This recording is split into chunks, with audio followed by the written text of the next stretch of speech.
la révolution iranienne de 1979.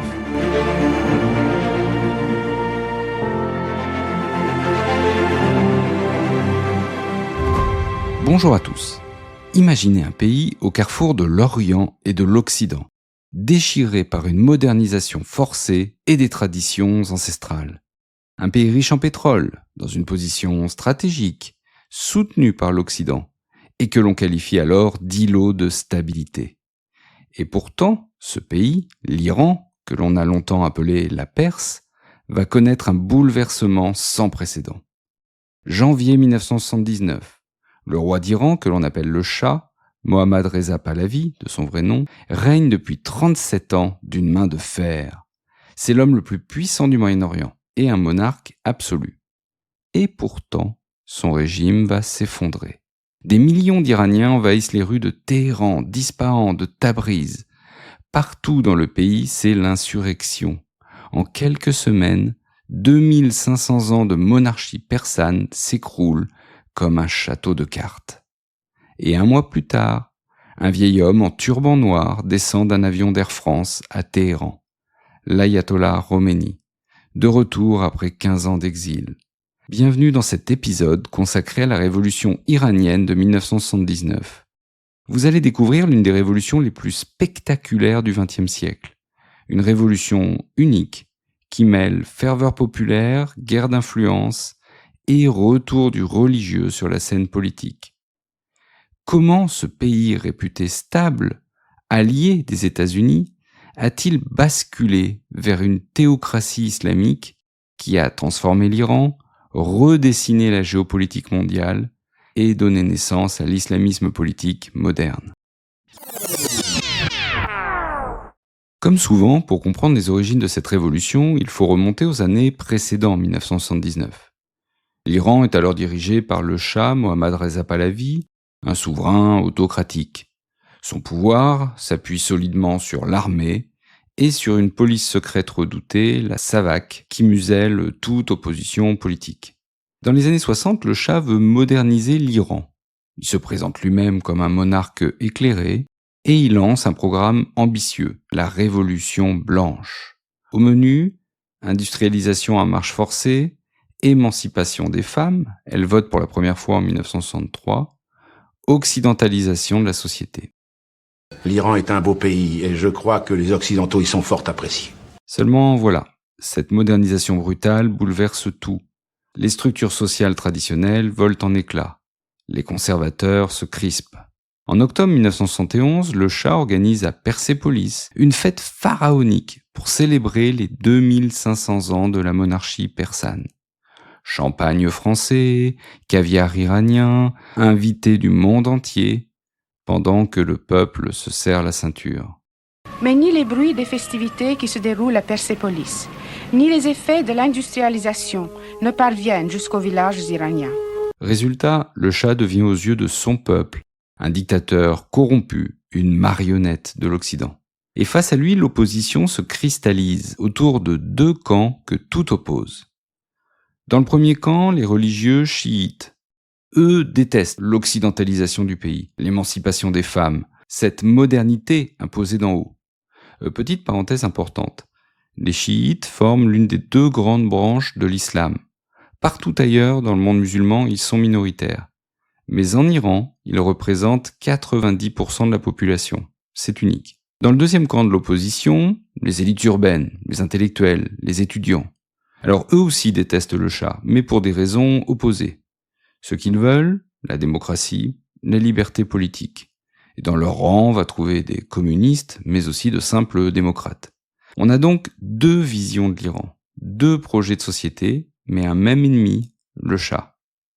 Et pour couronner le tout, à la fin des années 70, l'économie s'effondre. L'inflation, c'est-à-dire l'augmentation des prix, est galopante, ce qui oblige le gouvernement à geler les salaires. Le mécontentement explose. C'est donc dans ce contexte agité que se profile la figure de l'ayatollah Khomeini. Il est né en 1902, c'est un ayatollah, c'est-à-dire un chef religieux très important dans le clergé chiite.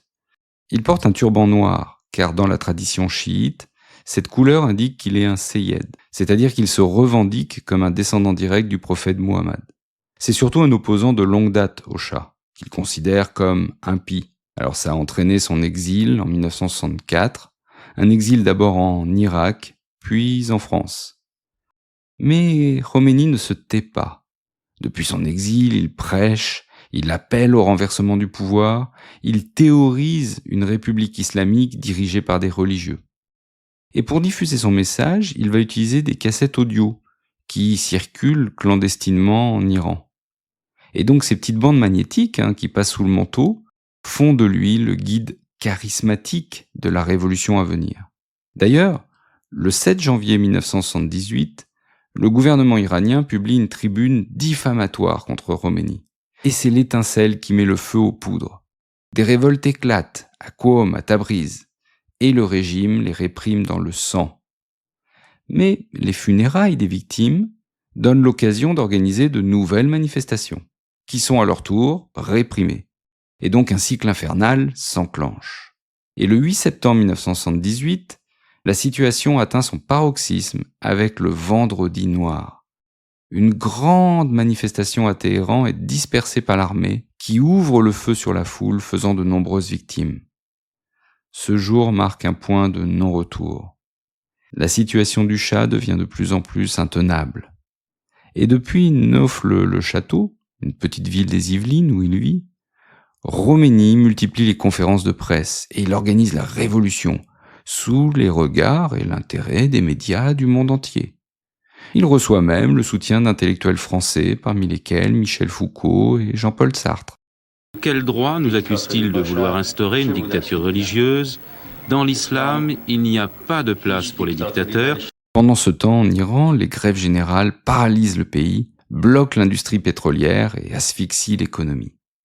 Le 6 janvier 1979, le Shah tente une dernière manœuvre, en nommant Shapour Bakhtiar Premier ministre.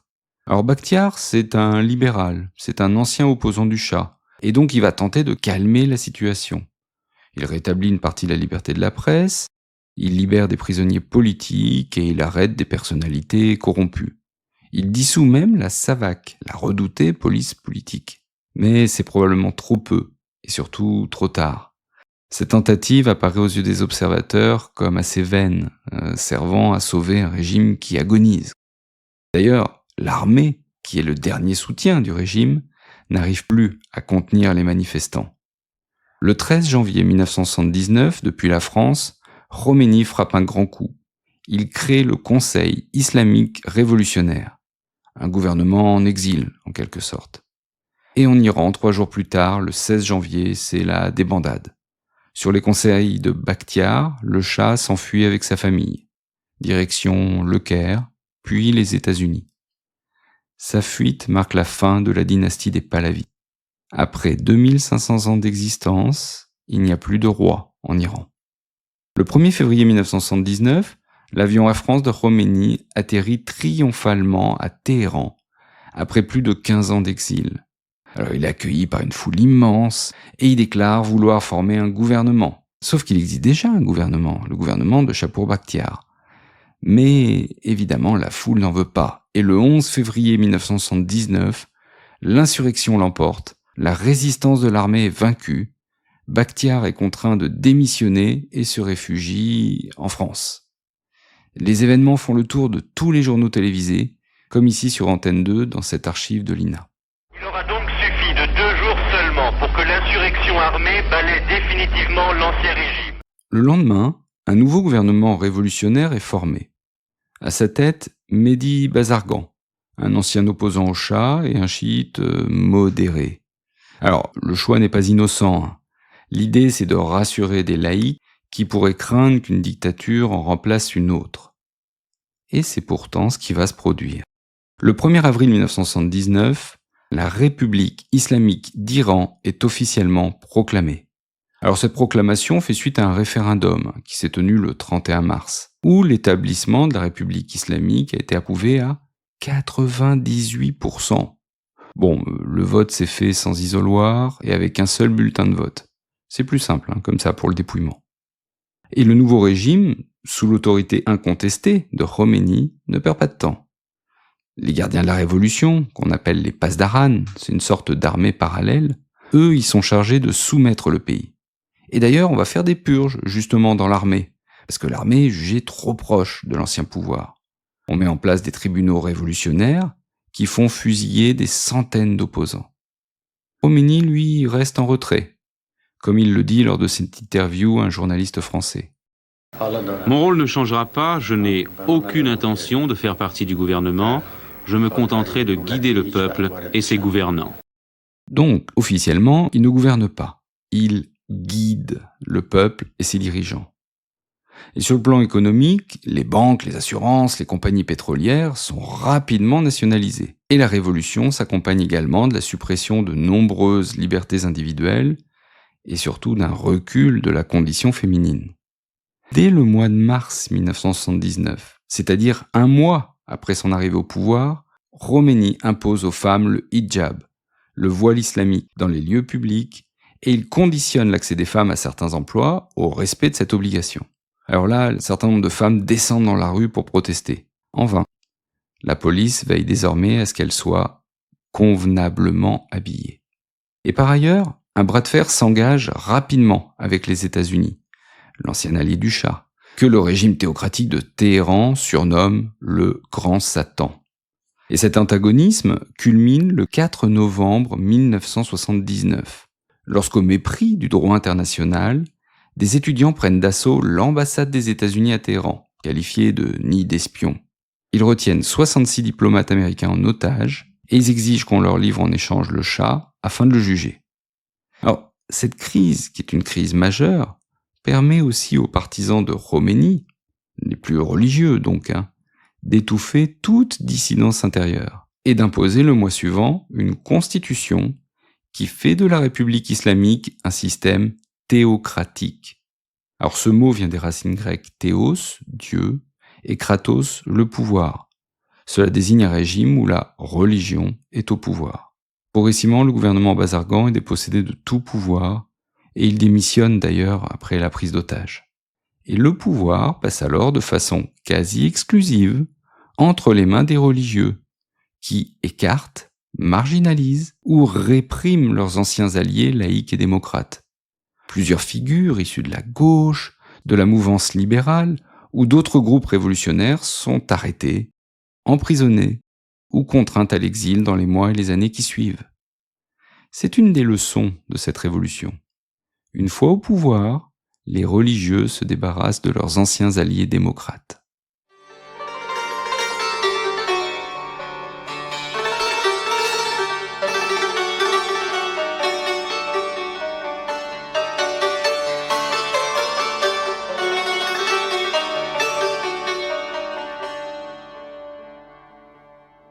La révolution islamique de 1979 a durablement transformé l'Iran.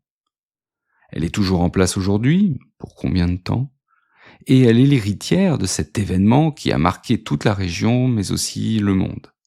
Car 1979 marque un tournant majeur dans l'histoire de l'islam contemporain.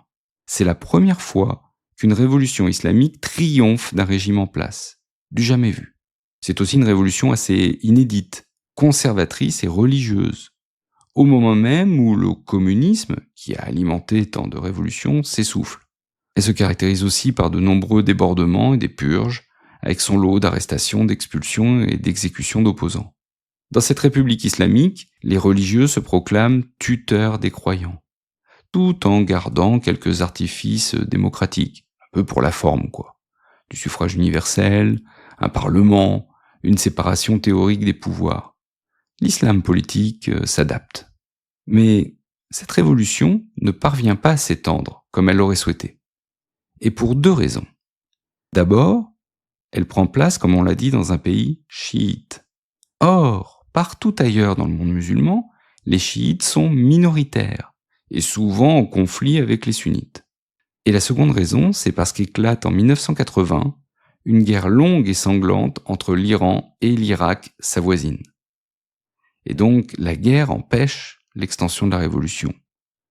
Après la mort de Khomeini en juin 1989, la société iranienne évolue au gré de tendances contradictoires, entre ouverture et repli, réforme et répression. Mais certains fondamentaux ne bougent pas. L'hostilité envers Israël et les États-Unis, la fermeture politique, la lutte contre toute forme d'occidentalisation et la régression des droits des femmes. D'ailleurs, la répression du mouvement Femmes, Vie, Liberté en 2022 l'a encore prouvé. Aujourd'hui, le régime est très impopulaire. On le voit par un énorme boycott des élections, un mécontentement social très fort et une répression accrue.